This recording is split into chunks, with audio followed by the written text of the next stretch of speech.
Well, the inspector just came, he signed it off saying that the door installer could come back and put this trim on. Then he wants to come back, can you believe it? He wants to come back after that before he signs off the final. Now here's one thing that he said.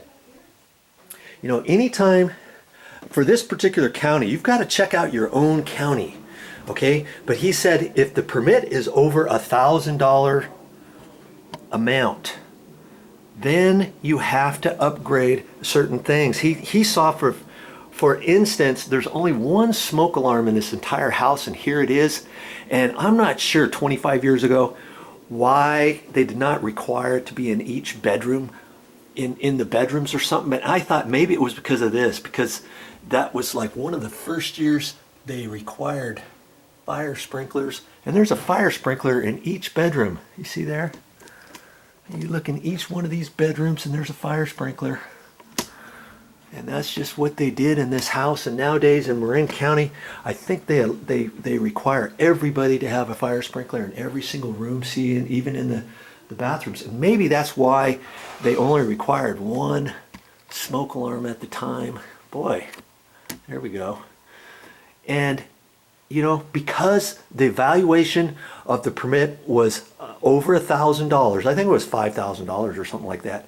Now the inspector, he noticed when he walked in here that the smoke alarms weren't in the rest of the house, and now he can make the owner do it. Can you believe that? So before he comes out to final off this door, he wants a smoke alarm in each bedroom. So just beyond the door of each bedroom, I'm going to put a smoke alarm right up in here, and it has to have a 10-year lithium battery backup in it. And see, the only one that's hardwired to this system, I took this one down, the cover off, because there was no battery on there, and I thought, where the heck is the battery? Most smoke alarms have a battery for backup in case the electricity goes out into your house, let's say, if that was hardwired to the system, and this one is in fact hardwired to the system. And this is the only one in the house. So when I go back to replace it, he said one up in the hallway, up here on the second floor, has to have carbon monoxide and smoke alarm. And because this one's hardwired, it has to be hardwired, and it's got to have the 10-year lithium backup battery. All that for that one. And in all the other bedrooms, there's 4 bedrooms up here. So each bedroom has to have a smoke alarm. Those do not have to be hardwired to the system because they're not hardwired to the system right now. So I can get a lithium backup battery smoke alarm that is a 10-year, so you don't have to replace with 9-volt batteries every year, let's say, okay? And downstairs, he said, you have to have one outside of the kitchen, not in the kitchen, but outside the kitchen. And you can have it in this front area anywhere, but because the ceiling is up high, and this ceiling going into the kitchen is low, okay, that's where I'm going to put one. And that can be just a battery backup one. It does not have to be hardwired to the system.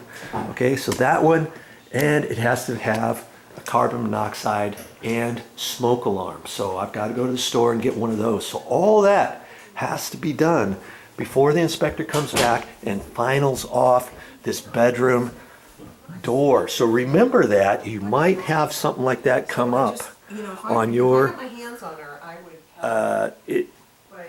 on your report for your inspection, okay? Just get your permit signed off. There's a tip for you. She's not grown up at all, and I don't. Another beautiful day in the neighborhood. Hey, one more thing about the permits. You know, just think if you would have installed this sliding glass door system without a permit, and let's say your county requires you to have installed this with a permit, you decided against it and you installed it yourself, and let's say a year down the road something happened and your house burned down, okay, not because of the door but because of something else. Your insurance company's going to come out here, and if they find out that you put this in without a permit, let's say, they might say, hey, if you did have a permit And had you have gotten a permit, the building department would have found out it was more than $1,000. The building department would have found out then that the rest of the house did not have any smoke alarms. It only had one smoke alarm in the hallway.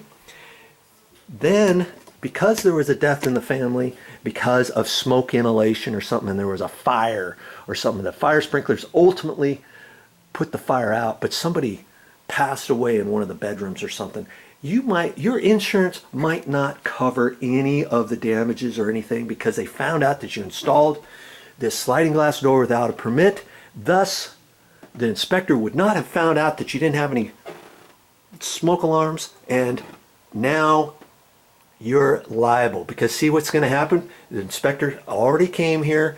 He looked at that. Now he's requiring that there's smoke alarms be installed in all of the bedrooms. This one changed out to carbon monoxide and smoke alarm, and another one put down towards the kitchen, not inside the kitchen, but outside the kitchen. And all of that, had they have not gotten the permit, they would not have known that. The homeowner, yeah, it's going to cost the homeowner a little bit of money to do that, but overall, they are now going to be protected for today's current codes for this county. Okay, think about that next time you want to install something without a permit. Nice. Now I've got all the Mexican tile floor pavers done in the whole house down here. And see, here they were out front too.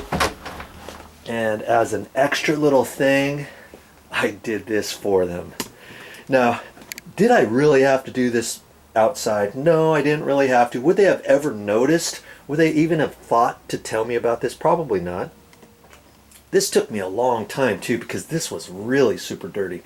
But I decided, hey, I've got the time and I'm going to do something special for them. Go out and go the extra mile for people sometimes. Give them something they weren't even expecting. They'll appreciate that from you. Well, I've outstayed my stay. I was only supposed to be here for like 3 days. As it is, I've been here a week. The homeowner keeps finding other things for me, and I've been kind enough to stay here and do them for them. Don't worry, mother, I'm on my way home.